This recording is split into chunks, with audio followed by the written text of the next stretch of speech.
Ya. Baik, assalamualaikum warahmatullahi wabarakatuh. Waalaikumsalam warahmatullahi wabarakatuh. Alhamdulillah wa syukurillah wa la hawla wa la quwata illa billah, amma ba'du. Yang saya hormati Bapak Herman selaku tuan rumah, Kiai Ahmad selaku orang tua juga di sini, Bapak-bapak sekalian. Tentunya kita bersyukur kepada Allah Subhanahu wa taala. Alhamdulillah. Pada kesempatan malam hari ini, tepatnya malam Rabu,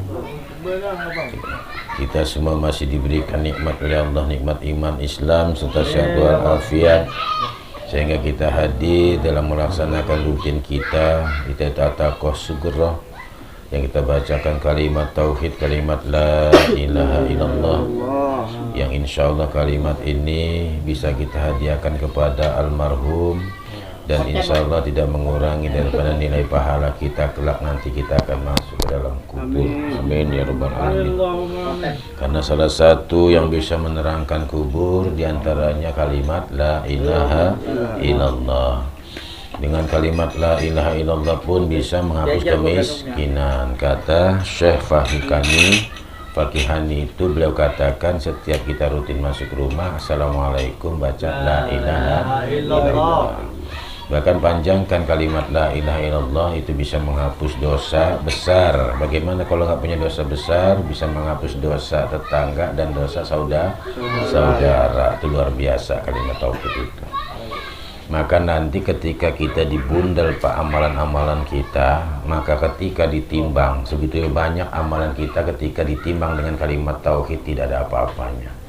Maka dibilang afdalu dzikri fa'lamu annahu la ilaha illallah. Ketahuilah zikir yang lebih utama itu adalah kalimat la ilaha illallah. Maka dawamkanlah itu. Kita adakan kegiatan setiap malam Rabu ini, fungsi dan kegunaannya taqwa sugroh ini untuk orang tua kita yang enggak ada, atau saudara orang tua kita yang tidak ada di dunia, artinya sudah wafat. Maka kita yang lagi masih hidup, kita bantulah saudara dan keluarga kita dengan kelapat ini, karena mereka yang ada di sana harapannya cuma itu ya, doa, kalimat zikir ya, istighfar, nah itu untuk muat mereka. Maka kisah ini sampai terjadi ketika ada ya ahli kubur mengharap-harap daripada bantuan doa, terutama daripada anak-anaknya, dan yang selanjutnya yang umum itu adalah saudaranya muslimin dan muslimah. Nah, kemarin kita sudah membicarakan tentang tafakur, ya, tentang berpikir. Ya. Tentang berpikir ini memang luar biasa. Yang pertama, keterangan 5 hal ini sesuai dengan firman Allah. Unzuru, kita diperintahkan untuk memperhatikan apa madza fis samawati wal ard, apa yang ada di langit dan apa yang ada di bumi. Nah, itu. Jadi kita diperintahkan apa sih? Kasih sana. Jadi kita untuk diperintahkan memperhatikan apa yang ada di langit, kita perhatikan Pak. Begitu hebatnya, begitu luar biasanya, begitu perkasanya Allah Subhanahu wa taala. Ya, kalau kita main akal Pak, mungkin nggak masuk di akal kita ya. Tapi bicara tentang keimanan, tidak ada satupun yang tidak masuk akal. Semua itu sudah kehendak Allah Subhanahu wa ta'ala, sudah keinginan Allah. Nah, kalau sudah bicara keinginan Allah ini, kita manusia nggak bisa mengelak ya. Makanya satu musibah dia akan bisa terhindar dengan doa. Nah, doa itu dikatakan ad-doa silahul mukmin. Doa itu senjata orang mukmin. Wa fil ardi ayatul lil mukinin. Nah, di bumi jelas, dan di bumi terdapat tanda-tanda yang menunjukkan kekuasaan Allah. Banyak tanda-tanda kekuasaan Allah. Bukan saja yang kita lihat, mungkin gunung, laut, bukan. Termasuk diri kita, ya. Coba bayangkan berapa banyak organ tubuh kita. Kalau kita lihat engsel ini berapa jumlahnya kita nggak tahu. Urat-urat itu kita nggak tahu, ya. Apalagi urat saraf yang di kepala kita, itu kita nggak tahu. Begitu hebatnya kekuasaan Allah menciptakan makhluk yang bernama manusia. Tuh. Yang dikhawatirkan dalam Quran itu jelaskan inna sam'a, ya, sesungguhnya pendengaran, wal basara, dan penglihatan, wal fuad itu hati, ya semuanya akan dipertanggungjawabkan. Jadi artinya dipertanggungjawabkan bagaimana? Ya pendengaran, mata, ini apa yang digunakan. Ketika kita gunakan yang baik-baik perintah Allah, makanya baca Quran itu Pak, maaf, haknya baca Al-Quran itu satu hari itu 100 ayat. Haknya sholat fardu itu ya diantaranya adalah sholat rawatib, maka ada qobliyah, ada ba'diyah. Ini kadang-kadang sholatnya maghrib toh andai kata ya, sunnahnya ditinggalin. Qobliyah, ba'diyah. Yang namanya maghrib itu ada qobliyah, ada ba'diyah. Cuman di kampung kita ini, musola kita ini nggak dibiasakan qobliyah. Habis azan langsung komat. Ya nggak apa-apa. Cuman nanti kita laksanakan setelah ba'da sholat maghrib, baru kita kerjakan qobliyah dulu, baru ba'diyah. Sebab kalau dia ba'diyah berarti putus yang qobliyahnya. Tuh, jadi kalau ada orang sholat 2 kali, jangan kaget Pak. Ada sholat 2 kali sunnahnya sholat habis maghrib itu, berarti itu ngerjain qobliyah dulu baru ba'diyah. Kenapa dikatakan qobliyah ba'diyah?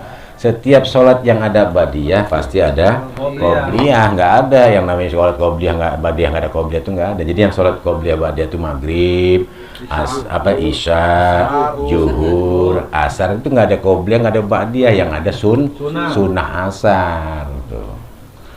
Jadi kalau andai kata kita sudah ngaji Pak, maaf, habis sholat asar andai kata kita mengerjakan sholat sunnah asar, boleh nggak? Ya boleh. Cuman jangan kerjain di masjid atau musola fitnah.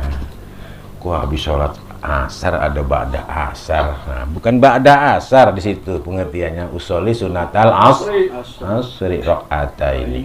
Nah, itu ya. Jadi tanda-tanda kekuasaan Allah ini di bumi sudah dinampakkan. Nah, kalau di langit kan tadi dibunyikan doanya oleh Nabi ya, Robbana apa tuh yang di doanya itu? Ma khalaqta hadza batila. Tuh, Robbana ya Allah, tidak ada yang Allah ciptakan itu sia-sia, semuanya itu pasti manfaat. Nah, itu makanya ketika kita melihat bintang-bintang di langit, itu nilai pahalanya sebanyak bintang di langit.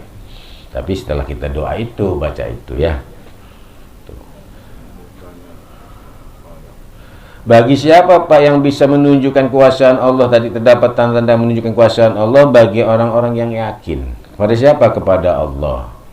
Dan pada diri kamu sekalian itu sudah ada menunjukkan tanda kebesaran Allah. Ya bayangkan tadi saya katakan tadi, napas kita tuh. Allah yang ngasih. Tidakkah kamu sekalian sampai disinggung afala tubsirun? Apa kalian tetap berpikir tentang itu ya?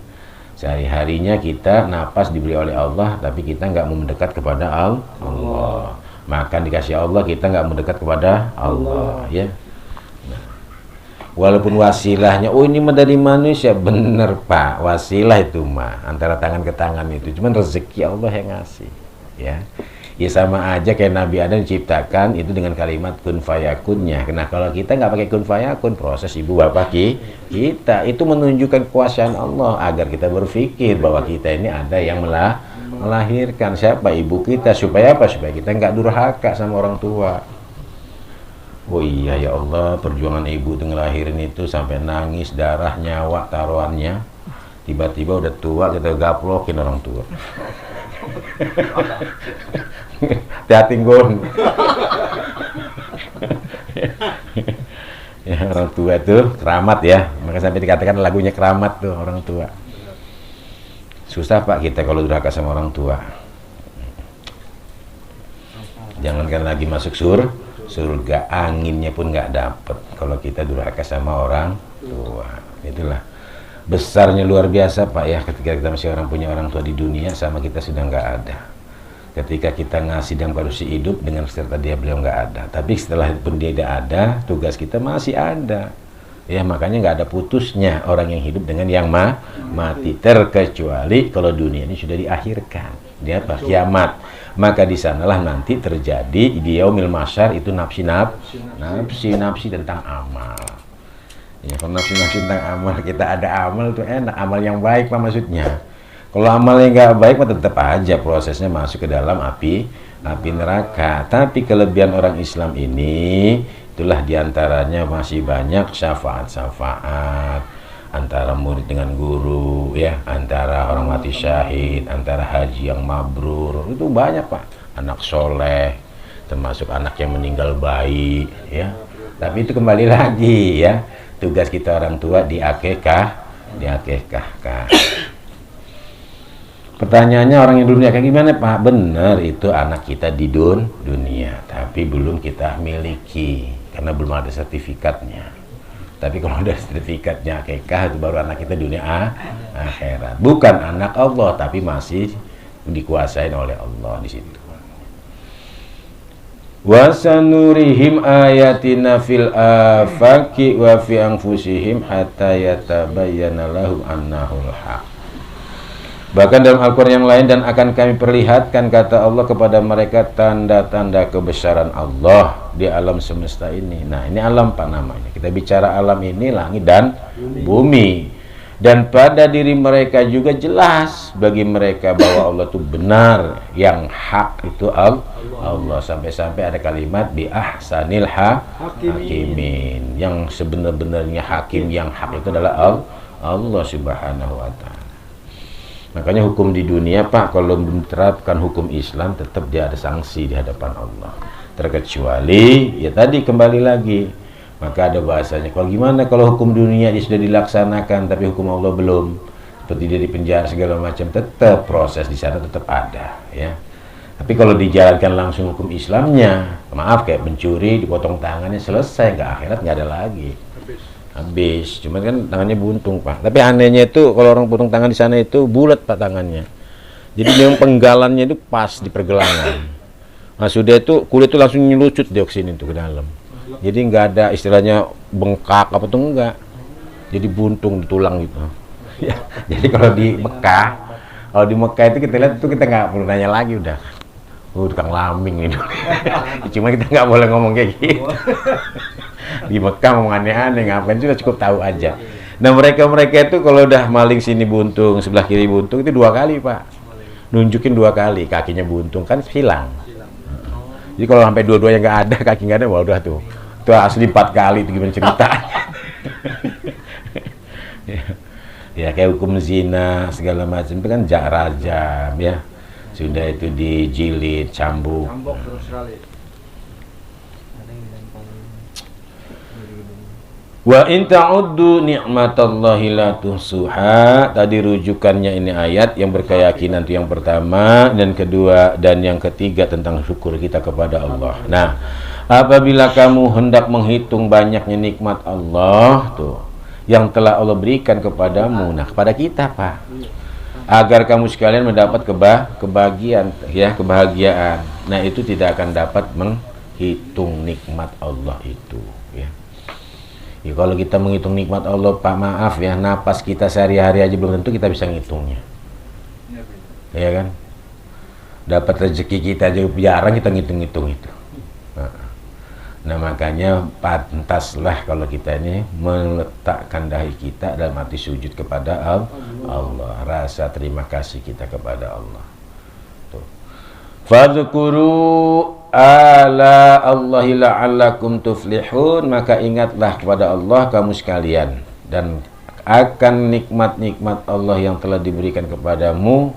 Tuh, jadi kita harus banyak mengingat Allah, karena kita sudah banyak nikmat-nikmat Allah yang telah diberikan kepada kita, agar kamu sekalian mendapat kebahagiaan. Nah, itulah Pak, orang-orang yang bersyukur, insya Allah dia akan mendapatkan kehidupannya dikatakan barokah, ya. Semakin dia bersyukur, semakin ditambah kebaikan-kebaikannya. Wa ma bikum min ni'matin fa minallah. Dan apa saja yang ada padamu berupa nikmat hanyalah dari Allah, ya. Kita bisa makan, nikmat, badan sehat, nikmat, panjang umur, nikmat, itu semua dari Allah Subhanahu wa ta'ala. Afaman kana mu'minan kaman kana fasikon la yastawun. Apakah orang yang beriman sama dengan orang yang fasik? Tidak jelas. Tentu saja mereka tidak sama. Orang yang beriman melakukan perintah Allah, orang yang fasik mah setengah-setengah. Kadang maunya aja perintah Allah dikerjain. Wahnya seneng sholat, gak seneng enggak. Ya, perintah Allah itu orang fasik, Pak, ya. Makanya orang fasik ini sebenarnya kalau dalam perwalian juga nggak sah sebetulnya kalau dalam ini. Kenapa? Karena pengertian adil orang yang benar-benar menjalankan perintah Allah. Fa amma man a'ta wattaqa, adapun orang-orang yang telah memberikan hak Allah, artinya dia bertakwa kepada Allah. Ingat, pengertian orang-orang yang telah memberikan hak Allah ini maksud gini, orang-orang yang menjalankan hak Allah. Dengan cara apa? Bertakwa kepada Allah Subhanahu wa taala. Wa shaddaqa bil husna, serta membenarkan kepada sesuatu yang terbaik. Apa itu? Fasanu yassiruhu lil yusra, dengan mengucapkan kalimat la ilaha illallah, maka akan kami mudahkan dia kepada kemudahan, yaitu surga. Itu luar biasa. Makanya kalimat la ilaha illallah ini Pak dijamin Pak surganya, ya. Dijamin surganya, melekat aja di hati kita, Pak. Satu aja, ya, itu bisa mengantar kita ke surga. Makanya ada di cerita apa namanya Isra Mi'raj, ketika Rasul nanya, itu kenapa kok mukanya sama hatinya nggak kebakar, ya, cuman badannya aja yang kebakar, mukanya enggak, hatinya pun enggak. Ya ternyata itu mungkin dia ibadah, Pak, mungkin dia kalimat tauhidnya masuk ke dalam hatinya, cuman badannya masih melakukan maksiat, nah gitu ya, maksiat jojong, ini juga jojong itu maksudnya, ya, sehingga dia tidak terbakar, yang memang udah kalimat itu sudah terpatri di situ. Satu aja kalimat la ilaha illallah. Nah makanya kalimat la ilaha illallah ini satu ini Pak bisa ngewakilin berapa banyak manusia di atas bumi ini. Makanya zikir nggak boleh hilang dari dunia ini. Kalau hilang, meledak dunia ini Pak. Benar. Dunia ini kalau nggak ada zikir Pak, meledak. Makanya bersyukur kita masih ada pesantren-pesantren yang masih bersolawat, berzikir, tuh. Makanya diredam terus. Paling dia adanya lokal aja, musibahnya lokal. Ya, musibah lokal namanya. Tapi itu satu peringatan. Bagi yang beriman teguran, bagi orang kafir azab. Sudah gitu aja kuncinya, Pak. Wa'adallahu alladhina amanu minkum wa amilus solihat. Dan Allah telah berjanji, tuh, janji Allah pasti Pak. Kepada siapa? Kepada orang-orang yang beriman. Siapa orang yang beriman? Iqrar bil lisan wa tasdiqun biqalbi wa af'alu bil arkan. Ketika dia menyatakan saya beriman, ya seharusnya hati kita sudah nancep pada hati kita. Oh ya, yakin Allah. Kita beriman kepada Allah. Allah nyuruh kita perintah sholat, itu perintah Allah Pak. Perintah puasa, perintah zakat, perintah semua yang kaitan dengan itu namanya perintah Allah. Nah itu sudah janji Allah, orang-orang yang beriman tuh insya Allah pasti beliau melaksanakan perintahnya. Tapi orang yang beriman juga justru dikatakan beriman bukan dalam arti dia tidak pernah berbuat dosa, tapi dia selalu istighfar. Makanya habis sholat kan istighfar 3 kali. Astaghfirullahalazim. Karena manusia ini Pak nggak luput dari dosa. Maka saya bilang kalau kepengen nggak punya dosa, tidur aja Pak. Dari pagi tidur sampai keluar. Insya Allah nggak punya dosa itu mah. Ya, orang berlaku dosa ini ketika dia bangun, artinya sadar. Ya, tuh. Udah melek sedikit, dosa lagi aja Pak. Ya dosanya macam-macam, dari mata, dari telinga, dari mulut, ya, dari hati, dari tangan, dari kaki. Gitu ya. Nah, janji Allah kepada orang-orang yang beriman apa? Di antara kamu tadi melaksanakan atau melakukan amal soleh. Apa? La yastakhlifannahum fil ardi, bahwa dia bersungguh-sungguh melaksanakan amal soleh tadi dan menjadi mereka berkuasa di bumi sebagaimana Allah telah menjadikan orang-orang sebelum mereka berkuasa. Tuh. Kamastakhlafal ladzina min qablihim. Ini surat An-Nur ayat 55 ya. Nah, artinya orang-orang yang beriman dia selalu melakukan amal baik, sungguhnya kata Allah dia akan menjadi mereka berkuasa di bumi ini sebagaimana telah menjadikan orang-orang yang sebelum mereka tadi. Artinya sebenarnya Pak, kalau dunia ini dipegang sama orang-orang yang gak beriman kepada Allah, hancur. Terus terang aja, memang sudah janji di sini ayat Quran disinggung nih. Ya, makanya kita kalau nyari pemimpin ya tadi kembali lagi, ya jangan sampai ya tadi yang akidah beda dengan kita pilih haram sebenarnya. Kenapa? Udah jelas hancur lah. Masuk pemimpinnya non muslim, kita ngikuti orang muslim. Apalagi mayoritas kita di Indonesia ini orang Islam semua. Hancur yang ada. Ya, andai kata gimana yang milih? Sudah, berarti dia turut serta ikut namanya. Ikut menghancurkan.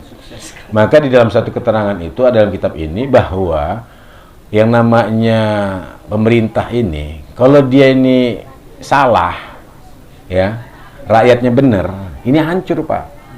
Tapi kalau rakyatnya salah, pemerintahnya benar, masih berdiri negara ini, ya. Tapi kalau udah rakyatnya benar, andai kata pemerintahnya nggak benar, hancur negara ini. Nah gitu ya. Yang kita minta apa? Rakyatnya benar, pemimpinnya juga benar, insya Allah selamanya dia akan berdiri negara ini, kan gitu. Jadi itu aja Pak ya. Innal abrara lafi na'im, sesungguhnya kata Allah orang-orang yang baik, orang-orang yang selalu melakukan perbuatan yang baik, baik menurut Allah dan baik menurut manusia, sungguh dia di dalam surga yang penuh kenikmatan tuh. Sebaliknya wa innal fujjara lafi jahim, orang-orang yang durhaka melampaui batas di atas dunia, benar-benar mereka ada di dalam neraka jahim. Itu aja para sekalian, mudah-mudahan bermanfaat. Saya akhiri wabillahi taufiq wal hidayah. Assalamualaikum warahmatullahi wabarakatuh. Ya. Allahumma sholli wa sallim ala sayyidi wa habibi wa tabibi qalbi wa jasadi wa ruhi sayyidi Rasulillah Muhammad ibn Abdillah as-sadiqil amin wa ala alihi wa sahbihi ajma'in. Allahumma sholli wa sallim ala sayyidi wa habibi wa tabibi qalbi wa jasadi wa ruhi sayyidi Rasulillah Muhammad ibn Abdillah as-sadiqil amin wa ala alihi wa sahbihi ajma'in.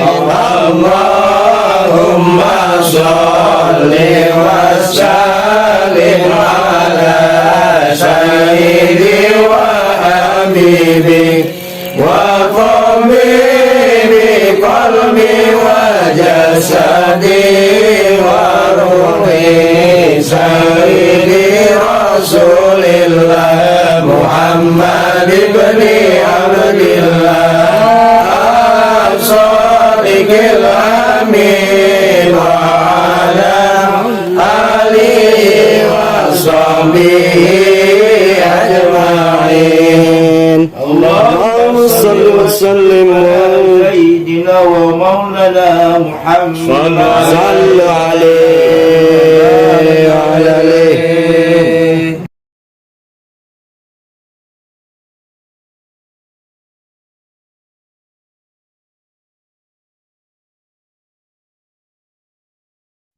Ya Rasulullah, ya